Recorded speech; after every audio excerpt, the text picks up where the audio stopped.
In this video, let's talk about 2 tips to overcome challenges. Now, I think this is an important topic because we all have things that we know we're supposed to be doing that we're just not doing, or we all have things that maybe just aren't going according to plan.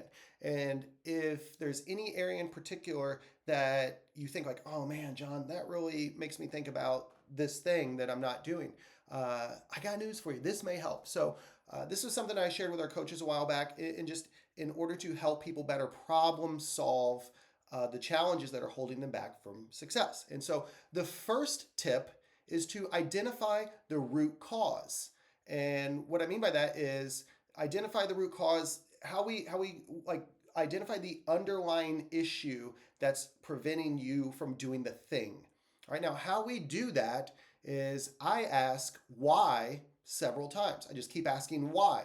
It's like you almost think, I might sound like a child, but that's okay. Like it just a good example that something that happened just recently with a client is related to sleep. We had a client that was really struggling to make it into the gym for their 6 a.m. workouts, and they kept saying like, "Oh man, I can't wake up early. I can't wake up early," and so they kept focusing on the fact that like, oh, I can't get out of bed. I'm oversleeping.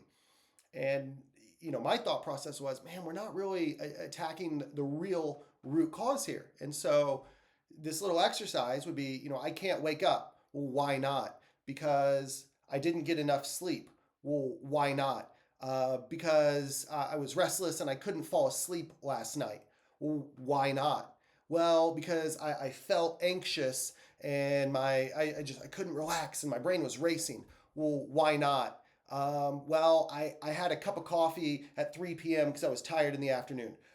Ding, ding, ding, ding, ding. So there we have it. So most people want to look at like, well, I just can't wake up. When in this scenario, the real problem was the fact that, oh, well, it's probably because I had that cup of coffee at 3 p.m., which then kept me anxious and my brain racing, and then I couldn't fall asleep. So then I didn't get enough sleep. So then I'm struggling to get up. So again, the real root cause would be the cup of coffee at 3 p.m. So the solution may be I need to create a caffeine curfew. And by that, I mean, like, I need to create a deadline to where, okay, I can't have caffeine after, let's just say, noon or 1 p.m. Everyone's going to be a little bit different, and our body breaks down caffeine differently, so that it's going to be a little bit different for everyone. But I would generally recommend, like, okay, you probably shouldn't have caffeine after noon if sleep's a challenge. So that is the first tip that you can implement. The second one is to ask the question, and what else? So an example here would be we see a lot of times where a client's trying to lose fat, and they'll come to us and say, hey, you know what? I want to lose more fat, and I think I want to do more cardio so that I can burn more calories in the workout. And when people do that, my concern is that we're getting tunnel vision, or we're only seeing one thing versus looking at the entire playing field. And so I would ask, and what else? So, and what else might help us achieve that goal, which is to lose body fat? You're wanting to do more cardio, and I'm thinking like, well, and what else could be contributing to it? And by asking that, like, well, what else is going on? A lot of times we'll find out, well, I'm only getting in about 4,000 steps per day. Okay, well, that could be a factor. What else? And what else? Well, I do have 2 glasses of wine with dinner pretty much every night. Okay, and what else? Well, I do go out to eat with my friends 3 days a week for lunch. Okay, and what else? Well, every Friday and Saturday night, my spouse and I, we are doing a lot of late night snacking. And so just with this example specifically talking about losing body fat, adding in more cardio is not going to offset the calories being consumed from alcohol and eating out and late night snacking. And so again, as I said earlier, like we want to use this exercise to avoid tunnel vision and make sure we can see the entire playing field.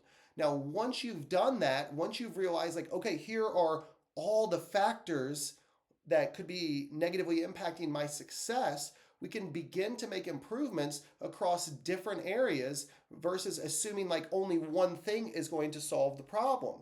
And so again, it's all about avoiding tunnel vision. So the more cardio in the workout could be a factor, but there's probably other things as well that we need to recognize. So we have to avoid that tunnel vision so that we can see what all is going on, so we can then improve our habits in order to bring you better success. So again, there you have it.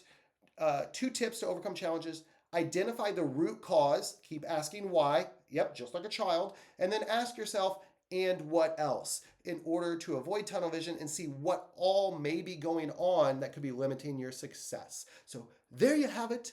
Have a great day.